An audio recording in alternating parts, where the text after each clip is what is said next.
Son os propios peregrinos que realizaron a ruta dende o porto francés de La Rochelle os encargados de transmitir as sensacións e vivencias experimentadas no camiño e que foron recollidas nesta peza audiovisual que hoxe veu a luz. Está reflexado o que é as paisaxes, o que é o ambiente, prácticamente busca seguir a liña de navegación que se fai, que o vivamos,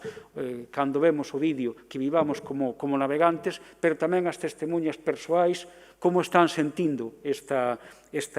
viaxe, que é outro dos elementos importantes que queremos. Presentouse en Rianxo coa presenza de representantes das mancomunidades de Barbanza, Arousa e o Salnés, as dúas comarcas que flanquean a ría, converténdose en portos xacobeos desta ruta única no mundo. E esperemos que este tipo de proxectos, co cal vamos a visualizar agora o vídeo,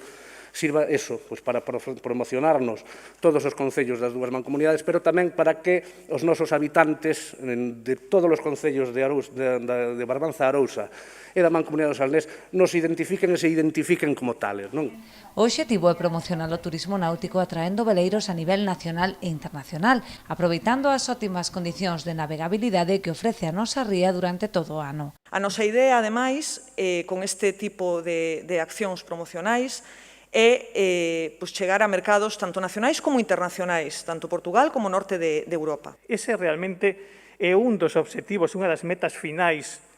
deste proxecto, que esas embarcacións do norte de Europa veñan e que moitas delas queden aquí de forma definitiva, nestas amarres que temos nos nosos portos deportivos,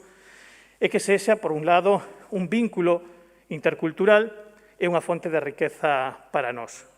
A ruta conta co recoñecemento oficial de Camiño de Santiago, polo que aqueles peregrinos que acrediten un mínimo de 100 millas de navegación e completen o último treito da ruta por terra recibirán a Compostela.